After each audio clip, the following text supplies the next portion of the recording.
Good morning, student. Welcome to the class. Today we'll start from physical properties of iodoform. In the previous video, you have gone through the preparation of iodoform, and so now physical properties of iodoform.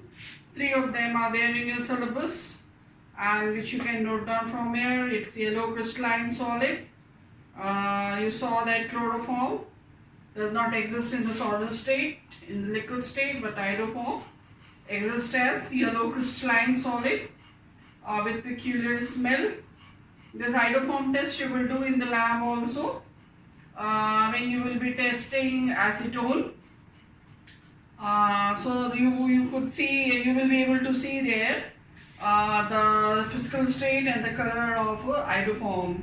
It has a peculiar smell, and that smell I have already mentioned in my previous class, that it smells like that. What addicts you all must be having experience with the smell. That smell of addicts is because of the iodoform. So that's its peculiar smell, and then it is insoluble in water but soluble in ethanol and ether.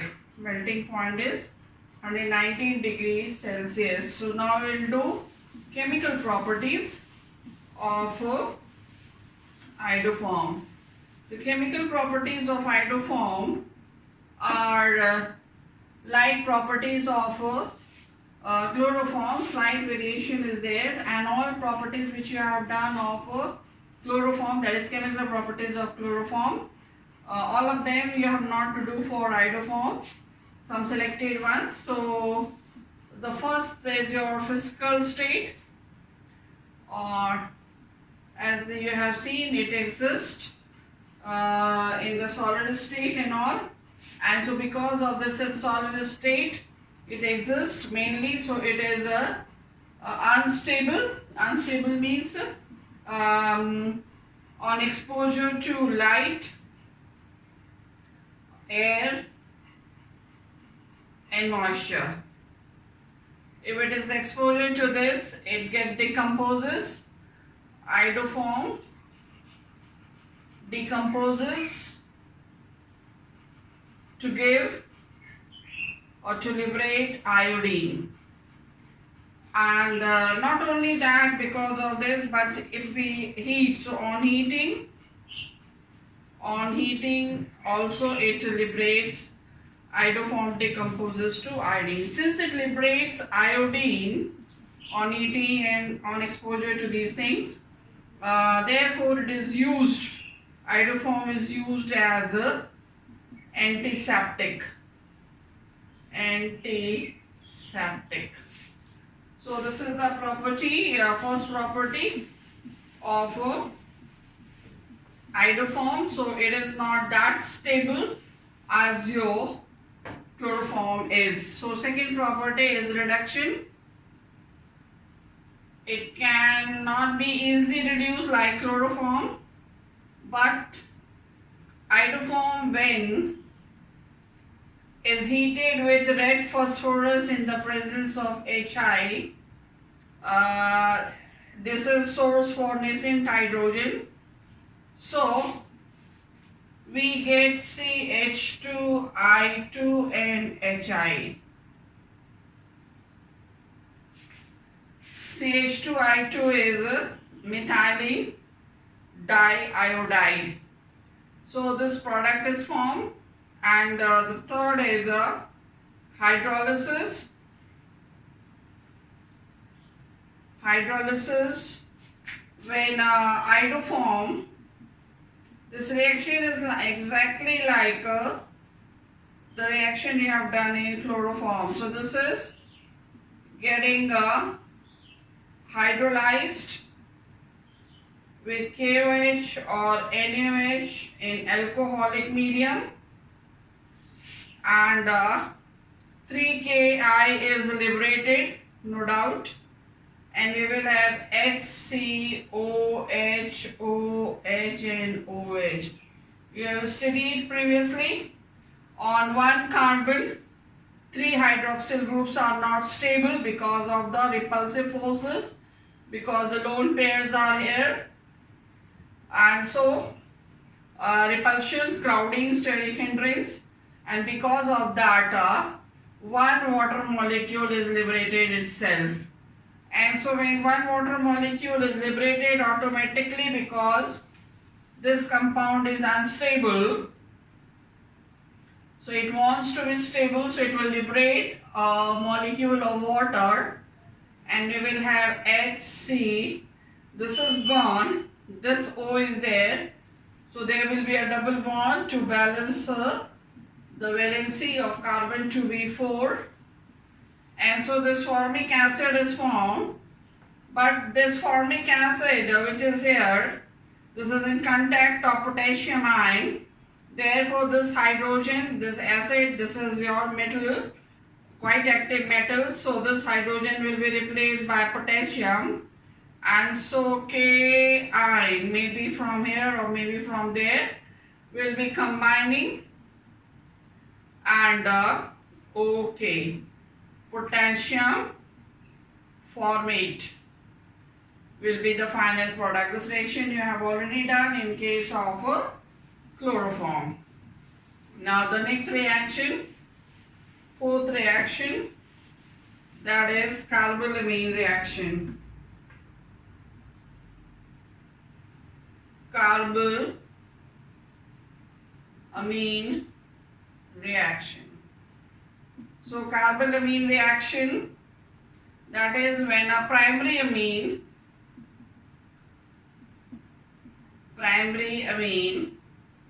this is primary amine, where R can be an alkyl group, as you have done in case of chloroform. It can be an alkyl group or maybe aryl group. Alkyl means, you know, CH3 or C2H5 or C3H7, etc. And aryl means C6H5, a phenyl group, aromatic. So whether you take aliphatic amine or you take aromatic amine, you know this is a test for primary amine, both aliphatic and aromatic.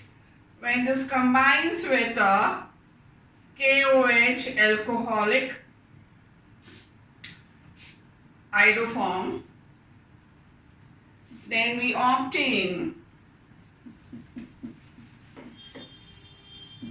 this is alcoholic, this is primary amine, and so we obtain RNC, the main product. This is alkyl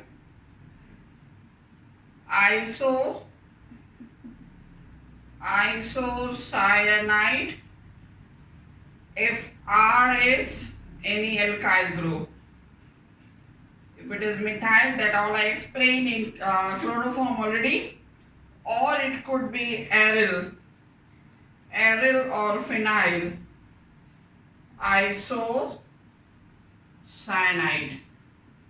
And this compound is also called carbylamine, which has very bad smell, obnoxious smell, and 3Ki will be out and 3 water will be also liberated as a byproduct. This is the main product, that is carbylamine. And so this is a test for your primary amine, both aliphatic as well as aromatic. Now next property, reaction with silver. Iodoform combines with silver when excess of iodoform is used. Excess of, this is iodoform. This reaction also you have done in chloroform. So 6 AgI is obtained as a precipitate, which is of yellow color, and we get Hc here and CH here, so compensate the valency of triple bond. This is acetylene gas or you can say ethyne, its IUPAC name. Now next is test with silver nitrate, which is not shown by chloroform. So iodoform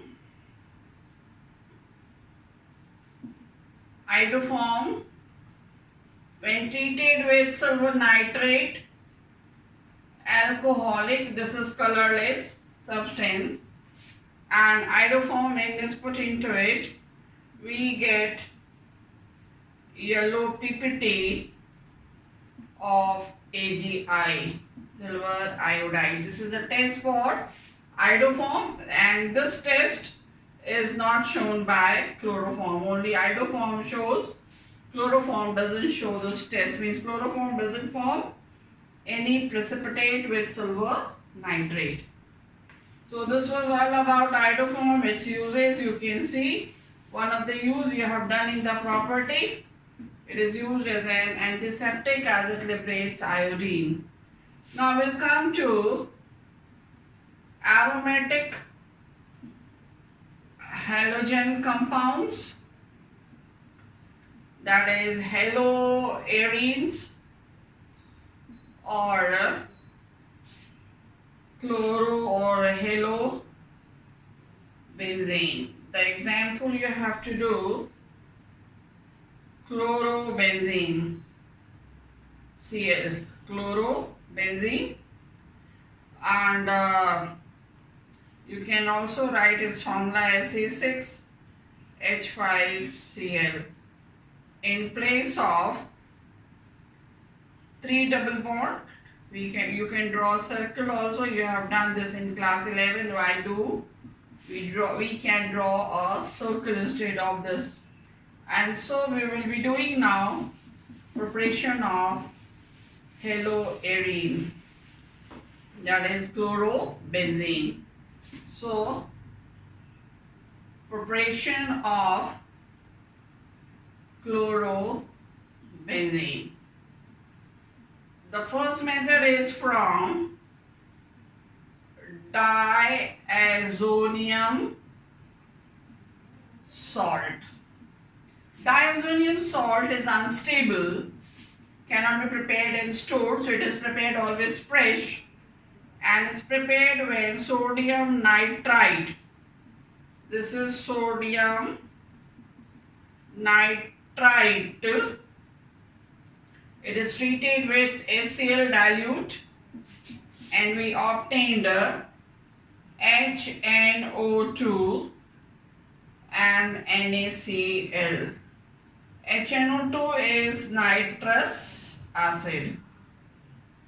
So this nitrous acid which is obtained, this is made to react with aniline. So aniline,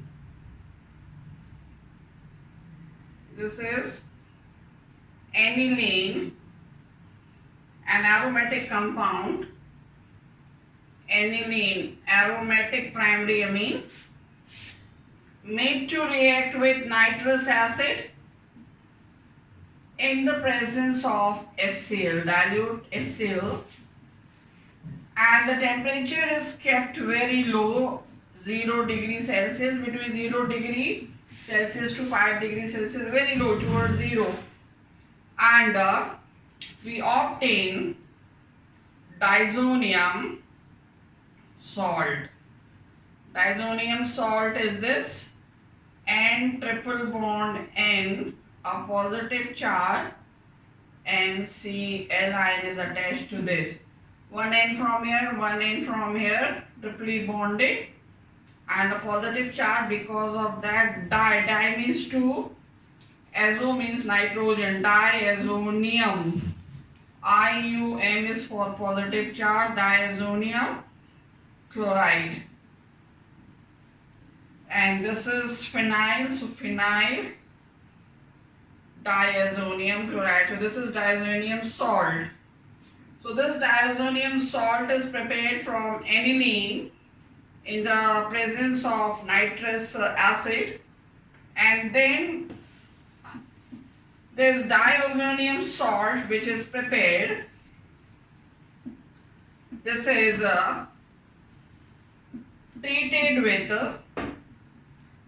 treated with Cu2Cl2 in the presence of HCl. Cu2Cl2 is cuprous chloride.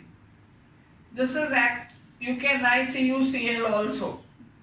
CuCl, cuprous chloride, but it is always existing in a dimer, two molecules unite together.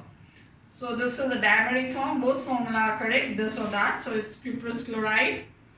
And we obtain the product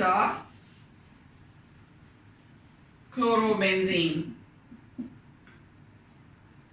We obtain chlorobenzene. Both this nitrogen are out here, chlorine is attached, and so we obtain a chlorobenzene, the product.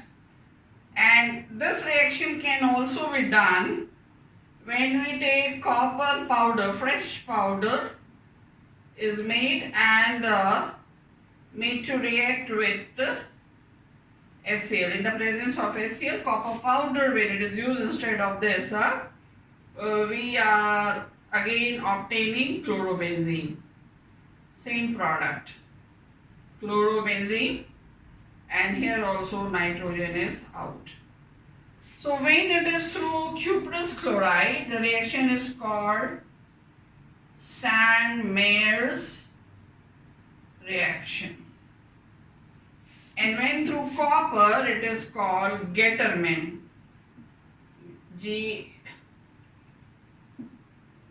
Getterman reaction. So through copper powder, it is Getterman. From diazonium salt, when you are getting chlorobenzene through copper over HCl, Getterman. Through diazonium salt, getting chlorobenzene by cuprous chloride over HCl is Sand-Meyer's reaction. So named reactions are important, students. You have studied organic. So all named reaction, as in the previous case you have seen, carbylamine reaction, Riemann-Tiemann reaction. So you can make a notebook and this is an advice to you, up to you if you want to do it. It will be quite convenient and helpful for you to revise at the time of examination. So you can make a notebook, thin notebook, and in that you can write chapter's name or just name reaction. So first you can write carbylamine, write down the reaction. Then carbylamine is shown by chloroform and iodoform, so both reactions you write down. Then Riemann-Tiemann write down, and then you have come over here Getterman reaction and Sand-Meyer. So all the name reaction which you are getting across when you study this, you can add to your notes, and so your notes will be ready with all important name reaction. Name reactions are very important for board point of view. So now the second method of preparation, that is from benzene. So this is benzene is made to react with chlorine in the presence of anhydrous FeCl3 in dark.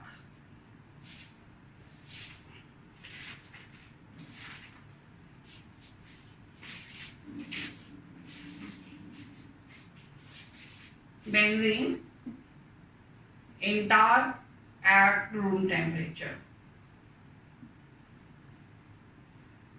This anhydrous ferrous chloride is Lewis acid. You have studied this reaction in detail in class 11. In place of this, you can use any Lewis acid like anhydrous zinc chloride, anhydrous aluminium chloride. If you revise from 11th portion, this is an example of acid-2 reaction by molecular electrophilic substitution reaction. Whole mechanism we have done in detail. You must revise that from there, and we will obtain chlorobenzene. So one hydrogen from here is substituted by chlorine. that hydrogen and one chlorine from here will form HCl. So chlorobenzene is obtained. And now the physical properties of chlorobenzene. Physical properties of chlorobenzene. First is it's a physical state.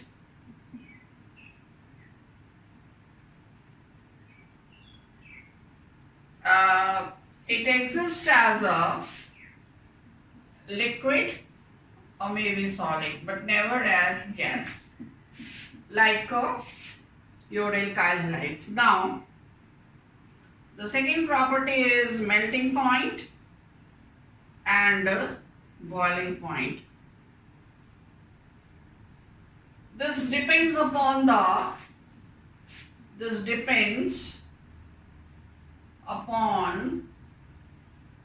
the size of halogen atom. Bigger the size, higher the boiling point, like alkyl halide. So melting point and boiling point are directly proportional to the size of halogen atom. Bigger the size, higher is this. Then if you talk about isomers of chlorobenzene, like you have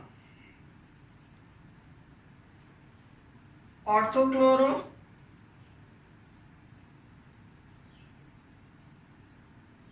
metachloro, dichloro, and para-dichloro.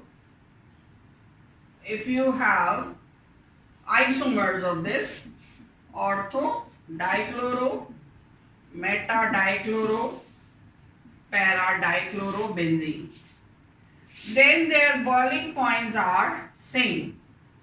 Why same? Because they do not form any hydrogen bond. But the melting point of the para form, the melting point of para form is greater than these two. Greater than the melting point of these two. Why? Because of its symmetrical structure. This is not symmetrical, this is not symmetrical, this is symmetrical. If I draw the plane, equal. So symmetrical structure, this is having higher melting point than the melting points of these two. And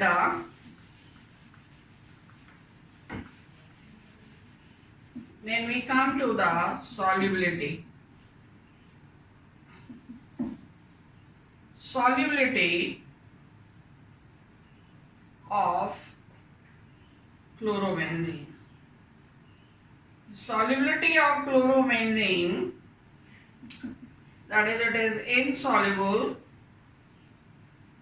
in water. Why? Because it doesn't form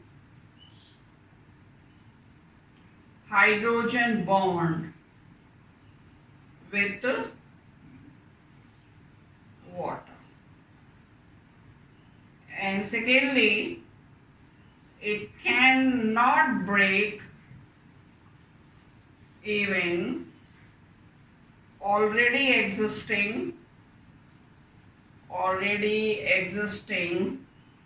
hydrogen bonds in water. Because of these two reasons, it is insoluble in water, but it is soluble in organic solvents, ethanol, ether, etc. So this is about the physical properties of chloroform. Now chemical property, chlorobenzene. Now chemical properties